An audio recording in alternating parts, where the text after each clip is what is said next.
Hello, all. So, I guess what I'd like to do today is sort of drop in with some of the things that I see sort of going on behind the scenes. You know, we are in the midst right now of this really big catastrophe, chaos, war, violence in the Middle East. Um, you know, at this point, on October 7th, Hamas terrorist fighters got into Israel and massacred a whole bunch of Israeli citizens. And in response to that, within just days of that event, Israel began bombing Gaza. And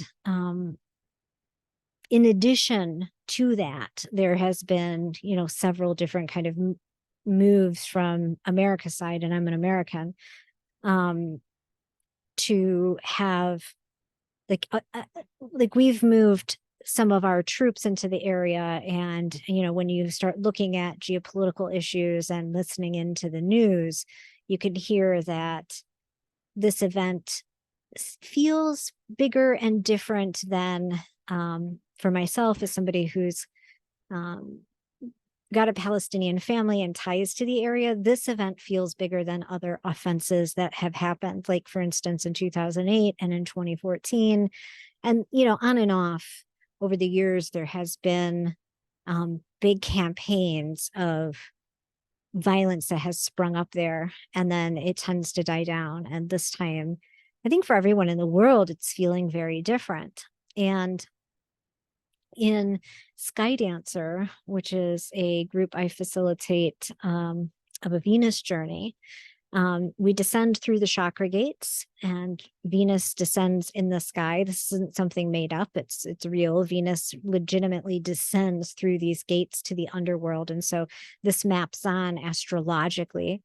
Um, Venus happens to be in the third eye chakra, and the third eye chakra is ruled by the moon. And so what I wanted to talk to was not about this issue at the story level or the astrology necessarily at the story level, but sort of like what's going on behind the scenes, and how do we kind of understand the the bigger cosmic picture, not just in this instance, but like when these things happen, because it's a pattern, and patterns, lo and behold, are ruled by the moon. So this particular chakra that we're in addition to this, we have two eclipses. We're in the midst right now of an eclipse portal.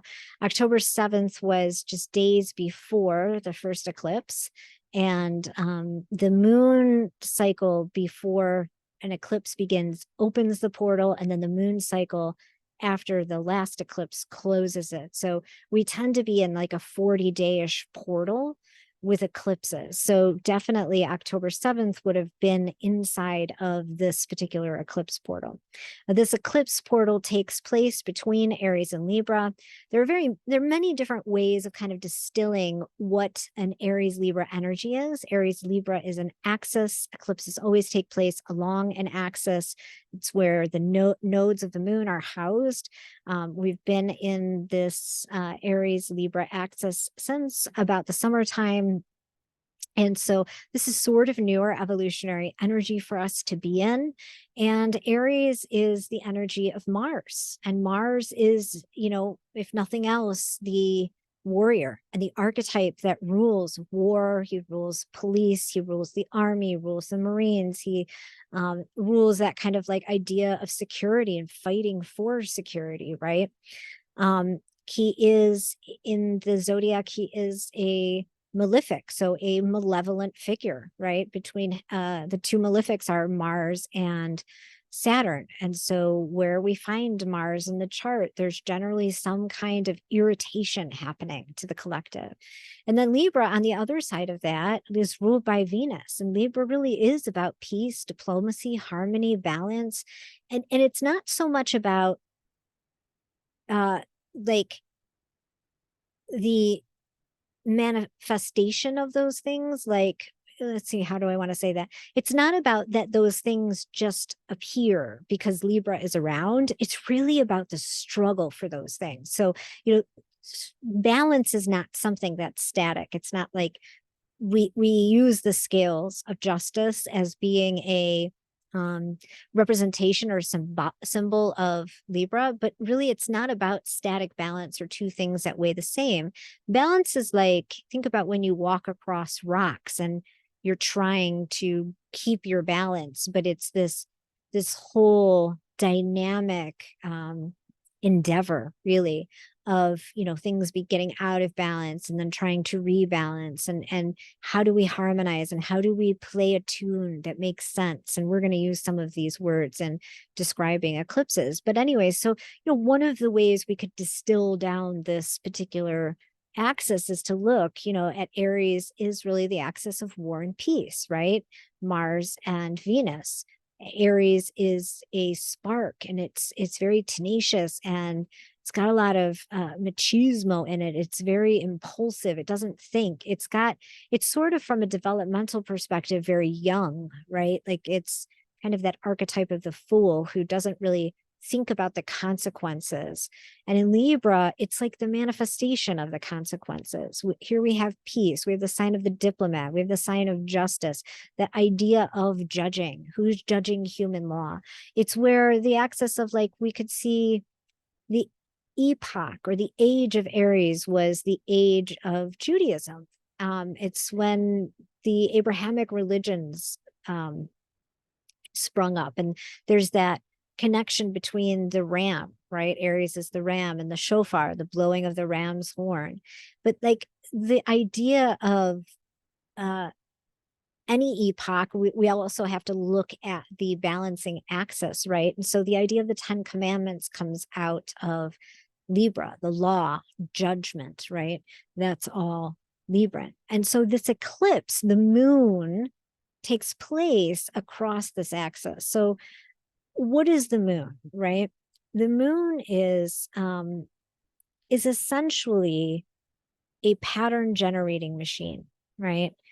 It is this, think about the moon in the skies. The moon kind of, like, in a sense, circles the earth, goes around the zodiac once every 28 days, and it kind of wraps us in this soma. Like, the moon is this silvery, almost buttery kind of luminescence of a body, right? And it is a receptacle of light, and it captures the light of both the sun and all of the other cosmic energies, and it distributes them down onto the planet. And when we do moon work, like in women's circles, you know, essentially what we're doing is looking at our patterns, trying to become more conscious, releasing them, and then talking about, like, what we would like to integrate more. How can we break our outdated patterns and seed something more productive, right? And we do that because the moon is a pattern generating machine. It keeps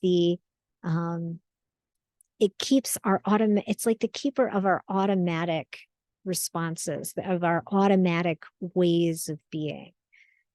The moon, essentially what it does is it is the channel or the function along which consciousness streams, in a sense, right? So it's got this veiling quality to the earth. It goes around the earth, and it kind of, in a sense, where we get the idea of the mother and how that's related to the moon kind of protects us with this veil-like quality from the external cosmic forces, right? It captures them and then mediates them down on the planet. And I see the moon as being the thing that essentially pins the matrix in place. And this can be a good thing or a bad thing, right? It just depends on the way you look at it.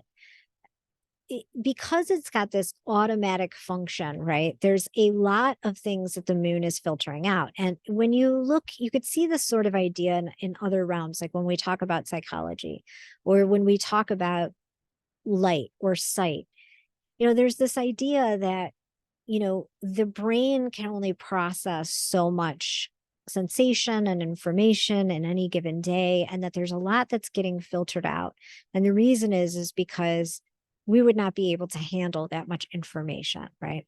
Or that we're seeing during the day millions of things that are getting filtered out by our vision because what our brain, brain takes in through our sight, we couldn't process all of that. There's this idea that we're not necessarily, our nervous systems are not necessarily meant to process negativity all day long. Like there's sort of a bandwidth in which we can function inside of. And the moon is kind of responsible for harmonizing the planet in that sense, right? I'm not using the word harmony in relationship to Libra here. I'm just saying like there is that kind of resonance between the two, like where it is veiling out, has a veiling function.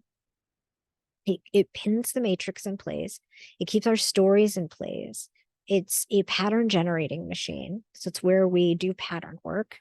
It's also the realm of the archetypal and images, and it mediates that function, like we said, between the conscious and the unconscious.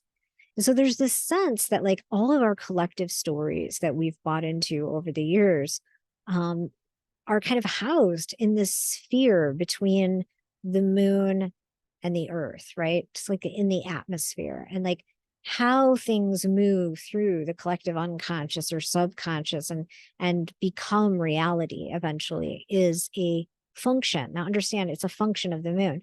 There are other planets like Neptune, Uranus, Pluto that rule the actual transpersonal realm. So we would say Neptune rules the subconscious, Pluto rules the collective unconscious, Uranus rules the collective higher conscious or the higher conscious. But it's the moon that sort of mediates that function, right? Of think about the dark moon is the unconscious. And then throughout the month, the moon's light grows and we get to a full moon. And that's the point in time when the most cosmic light is being pushed down on the planet.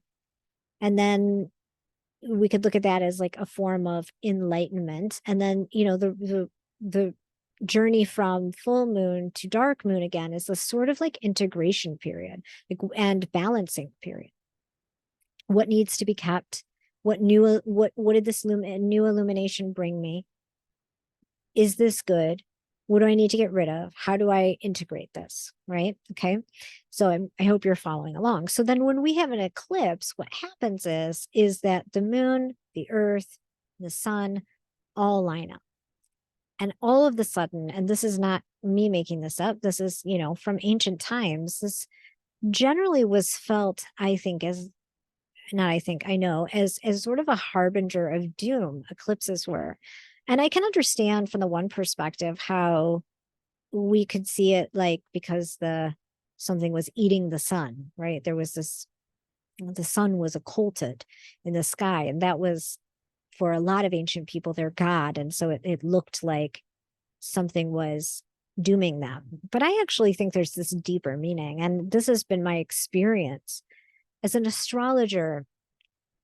Speaking of tuning, one of the things that has been really interesting to me and really, I think, helped me hone my craft and my own mastery is really fine tuning my body as a vessel that can pick up on cosmic energy. So I want to take a quick detour here and talk about this.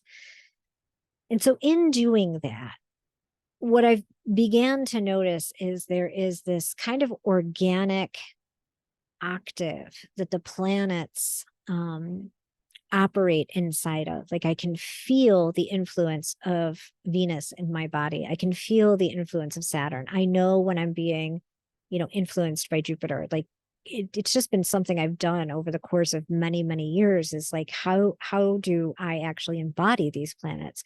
What does it feel like when there's a Jupiter influence? And over the years, you tend to begin to, through the help of the moon, pick up on the different patterns and the felt sense, the sensory experience of how the moon or how the planets are essentially affecting the collective. And in so doing, I've found that it's much more powerful to translate astrological or cosmic influences in the moment. So this has just been my own personal practice. Lots of astrologers can predict, or they will like release translations of what the energetics are based on the astrology. They may do it a month in advance. And they do that based on learning the interpretations of the planets. For me, like, while I understand the interpretations of the planets, I like to add those to what does it actually feel like to be in these energies, and how are the cosmic energies influencing the collective in the moment. So it's like this channeling function, and I need to actually be in the current astrology to do it. And neither way is good or bad. There's usefulness in both ways. I just find it more powerful to sit inside the energy and channel from that place rather than from kind of a more mental, intellectual place. So, anyways, as I have been fine tuning my body as an instrument to pick up on the cosmic energies, what I've noticed is that, each planet essentially is like a note, like a musical note, right? Like A, B, C, or D. And they tend to operate in this in like one particular octave. And I call that an organic octave. And while even though some of those organic, the felt sense of some of the planets can be very heavy or very dark or very um, distasteful, like beyond our preferences. They can bring death, destruction, things like that. The octave is organic. Like my body recognizes it as a part of this realm, as a part of it fits in with the octave of life here. And then the other thing is like, because we live in a solar system and a universe and in these galaxies, and we all know that there's like highly alien stuff that comes from other galaxies, there's always this base level of frequency. And I would liken that to, when we listen to a record, there's always some like base low level, like a low hum of interference. And it generally, let's say before 2020, doesn't get that high. And this I would call the interference is like inorganic. It feels like static. It feels crinkly. You can feel how it doesn't fit. It's not human. It's not native to this realm or to the solar system, or I don't even know the best words to use around what this influence is. It can feel malevolent, but it's like anti-thriving, anti-life, inorganic frequency, right?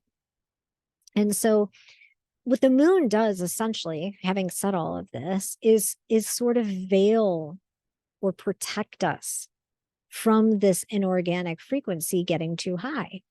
And then when there's an eclipse, like I said, the ancients used to think it was like doom, but see, essentially what it is, and this has long been the understanding around eclipses, is that it opens portals, right? Like all of the sudden, this lineup between the sun, moon, and earth, it's like it allows the veil to really get pulled back, and portals between worlds, cosmic frequencies and energies that are not usually able to come onto the planet are allowed on. And I've thought a lot about this, like why, And so you've got to understand the nodes of the moon, which are the eclipses, always serve an evolutionary purpose. And so somehow this friction, this incoherence, this frenetic energy, and even the malevolent forces are ultimately here to serve our evolution, and that the eclipses are essentially readjusting or letting in more or less light, right, than usual. We are, so the earth or the world goes through this cycle called the Great Year. Some of you may have heard of it, and it's like a 24,000 year thing called the precession of the equinoxes. Essentially what it means is that we travel around our own solar system once every 24,000 years. And there are portions of the solar system that are denser and darker, and there is little photon light available. And then there are portions of the solar system that have higher frequencies of photons and light. And we're in right now, we've just moved in, and we will be for like a 200-year period, this higher frequency photon light band. And we began to move in there at the end of the 2010s. So, kind of when all the craziness began to happen. And what I think is that in a sense, there's this way that, the higher the capacity for light, I think the dark tends to up its presence, right? And so there has been this sort of awakening or coming into consciousness that has been rapidly accelerating over the last several years. And at the same time, the forces of chaos, destruction, darkness, and I will say it, evil, non-human influence, hyperdimensional forces, if you will, Watiko, entities have also increased. And I don't know if that is because there is an actual war in the heavens. That could be very true. We could look at it that way. I think that would be a very accurate description or analogy. But I also think that, we wouldn't be able to take in all of the light either. I think it would scare us. I think it would freak us out. I think, we see that in our fear of death, this terrible fear of the light. I don't know that this very high level of light feels like love as we understand it. And let me explain what I mean by that. So for instance, we all have these very deep traumas. And I think trauma is part of the energetic that the dark seeds on the planet in this quote unquote war. I think keeping us in a state of trauma is very important for whatever their purposes are here. You can kind of see that. And so I know for myself, one of the things when my son died that I heard him very clearly tell me in the beginning was, Mom, if you open yourself up to all the love that's going to come your way, I'll make sure you have enough. And it was really interesting because that directive from him came on the heels of me contemplating how closed off he had been to love in his lifetime, like how it almost had seemed to me like love hurt him, and that it was always a pain point for me to want to give him love and not have him receive it as deeply as I wanted to give it to him. And I know that that comes from things that happened in his childhood. And so in this practice of, him giving me this directive to open as wide as I possibly could to love, I started to see all of these unconscious places where I wasn't open to love, and they seem so innocuous, but they're real. Like, so somebody gave me a compliment, I deflect it. Somebody wanted to do something nice for me, I wouldn't think I was worth it, or I felt like I was putting them out of their way. You get where I'm going with this. I don't need to dwell on it too long, but there's this idea that like I know that when I first fell in love with my husband, I had a highly traumatizing childhood, and it was pretty relentless between, childhood and when I met my husband. And he's from the Middle East, and they are like very loving people, very demonstrative in their love, and sometimes sort of like over the top in the way they give love. And some of the things he'd say and do for me to show me how much he loved me were hurt. It almost hurt to open that wide, to let love into like some of these places that have been so traumatized. And in pain in the past. And so I do think that like there is this way that on our way to consciousness, some of these things must be titrated. It's part of the evolutionary purpose.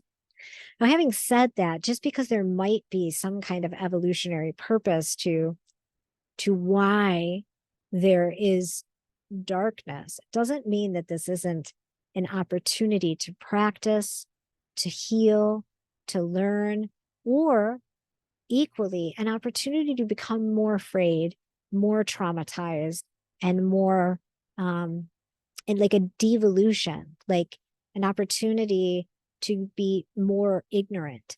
Like just like the moon goes from light or from dark to light to dark again, we can certainly go from consciousness to a devolution of consciousness. Meaning, like for instance, somebody is shot and killed on the street, let's say by a police officer, right? And so the person doesn't have a gun.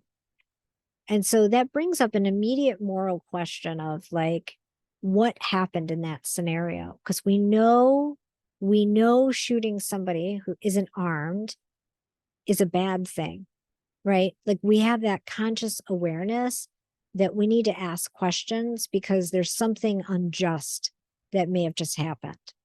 And our intelligence and our level of consciousness and our conscientiousness, like following our conscience, tells us that we need to do those things, right? So we have a moment of illumination, enlightenment. Our values tell us that something unjust might have just happened, might have just occurred. And then what our collective tends to do is start to tell stories about what just happened. And based on what we allow ourselves to believe, like if you're somebody who is an activist against racism and injustice, you might make the leap from the question that something unjust just happened to the certainty, right? Or if you're somebody who really supports the police, like on the other quote unquote side, you will maybe make the immediate certainty that the person somehow did something to deserve it, right? And equally, the same thing can be mapped on anywhere. And I chose this example because it maps onto this war thing. But we have this moment of knowing, right, that something is going on, whatever our values tell us it is, right? And then, or something is very wrong. And then we overlay stories on top of it and propaganda. And for me, what has happened in the last 2 weeks is that I could see something, and I'm not actually going to share with you what I could see because it's my own. I don't want to debate it with anybody. I could see something very clearly, and it did not have necessarily to do with just the two players involved. It was something zoomed way out that I saw when this happened. And I knew what I saw. And then through the collective conversation and the collective mood and the energies that the collective generates when things like this happen, through the splitting, projection, propaganda, psychological warfare that is, yes, used on the people to cultivate our consent to do things that our values and our knowing are that are anti-human and offensive to the soul, that has all started as well. And I think what's really important right now as we move through this eclipse period is that we stay connected to our soul, to our values, to the like pro-life. And I mean that in the broadest sense of the term, like the pro-humanity rod that kind of lives within us, and not allow ourselves to be so to be taken out of our center by propaganda. And I think that one of the tools that this darker or nefarious or malevolent energy holds or uses are these weapons, this weapon of propaganda, of hijacking our empathy and compassion, um, by weaving an intricate story that something that we know is offensive to life is a good plan of action, and us giving it our consent, right?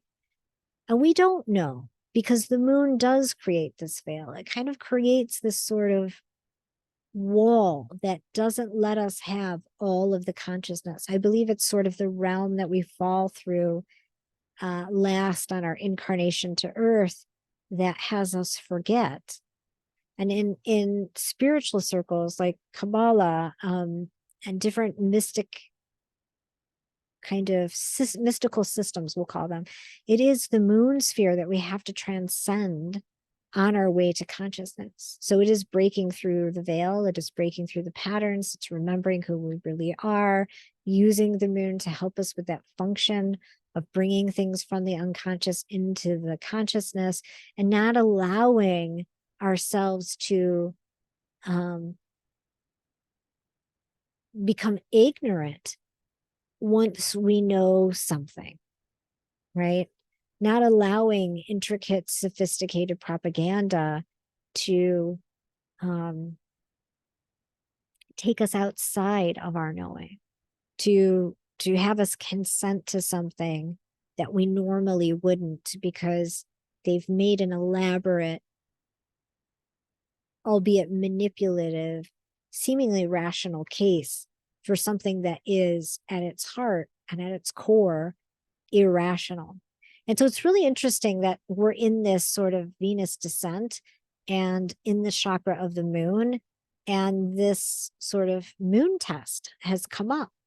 And the moon, like we said, it rules the archetypal and in the realm of images, and images, kind of a Jungian term. Preloaded images are archetypes, right? And so one of the motifs or preloaded archetypes that we're all born with is that of the warrior.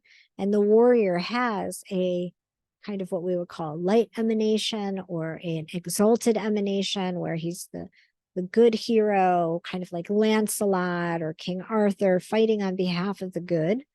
And then he's got this more malevolent kind of warriorship, which is, warmongering, violent, like a kind of lust for blood, seedy, manipulative, backroom deal kind of emanation, right? Shadowy emanation. And Mars right now happens to be in the underworld. And so there's, what I feel is that because his influence on the planet isn't as strong, but we're in the energies right now of Scorpio, is that there's almost this hijacking of the Martian energy, and it's being wielded by the ego and by humans, rather than us being able to harness any part of his exalted form. And so we're not being shielded at all by our warrior per se, with Mars being in the underworld and us being in Scorpio. The other thing about Scorpio, though, is that, he's a massive revealer. And so one of the evolutionary functions I've thought of for this particular eclipse season is that it's going to be a time of revelation. Like for people who can see clearly and are not involved in splitting. So like,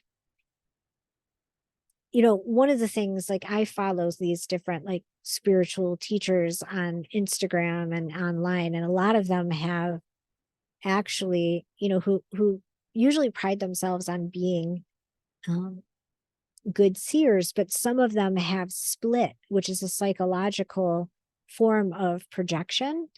And they've taken a side, they've allowed themselves to become polarized. And on one hand, that's very human, especially if you've got a connection to that area, but you just kind of got to be aware that you've split. And what splitting does is it takes all of the archetypal images of like the exalted, of the good, right? And it will project it onto themselves, and then like all of the archetypal images of the bad, and project it on the other. That's what splitting is. And so it essentially demonizes one without being able to hold the nuance of the other. And whenever we've taken a side in something, this is a realm of duality, we sort of, we don't really have the vision we think we do, right?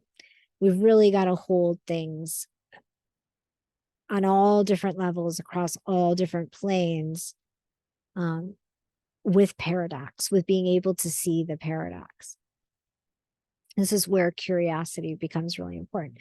But like I was saying, there's this whole sort of, it seems like a test, right? Like, and with us having now moved into Scorpio, it's like I feel there will be a revelation, like what can you see now? Like for me, some of the media tactics and the way propaganda is used is becoming more and more obvious. And so even though this seems terrible, and it is on the human level, like when we talk about this on the level of humanity, I'd be having a whole different conversation. But for right now, I'm talking about kind of like bigger cosmic players and the people in power who are influenced by these players and hijacked by them and acting on behalf of them.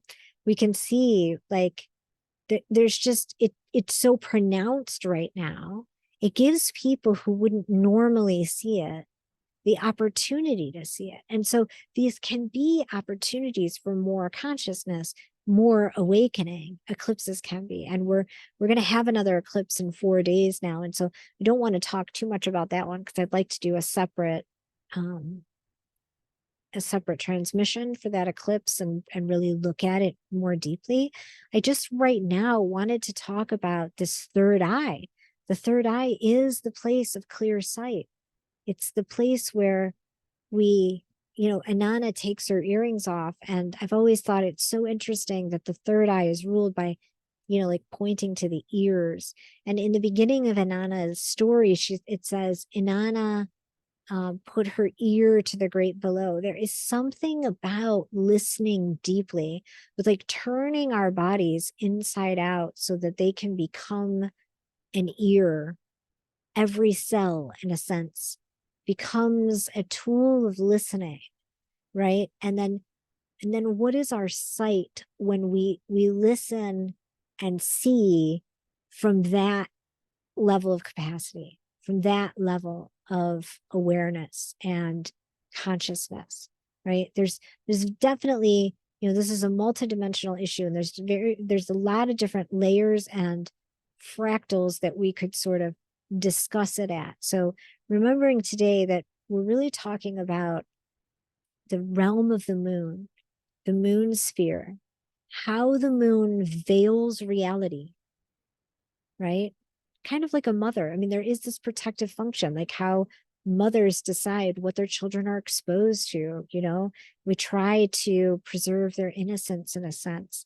And then when an eclipse happens, it's like the veil gets pulled back and we see things that we haven't seen before. Energies come in that aren't normally here, and it disrupts Libra, the balance. And right now, because it's Libra, we've got these war and peace and justice themes. But I'll tell you, there's a lot of inversions happening. So this is your opportunity to use the third eye and pick them out. Like I see people being attacked. There was a guy, he's a famous guy who does a podcast, and he's always trying to like bring people together and have these really conscious conversations, and he's really intelligent, and it's a lot of it's about politics. It's not like he's super spiritual. He does sometimes bring spirituality people on, but like, he tries to understand things, like he is skilled at dialogue and listening. And he had posted something on Twitter about love, and people attacked him. Like the level of bloodthirsty kind of warmongering that's happening right now, to me, is an inversion. When we see violence, when we see people hurting, um, it is for sure, vengeance can be an animalistic response, but to bring love in to bring in the ideas of peace and ending that kind of pain and suffering rather than perpetuating it is wisdom. It's human nature. It is the forces of preserving humanity, preserving our humanity, preserving our spiritual self, preserving our soul and its connection to the divine, right? And so to say that somebody can't, it's not an appropriate time to talk about love or peace is an absolute inversion. It's an absolute inversion. And so I want to encourage you guys to continue to use your sight, to continue to stay in your knowing, to continue to build your consciousness, to look at how you can hold paradox and understand that, like, when I'm hearing this, there's another side. That's one thing. Being involved in the Palestinian Israeli peace talks for, it's been 20 years now. It's kind of amazing. It's 2024. So I started in 2003, in 21 years.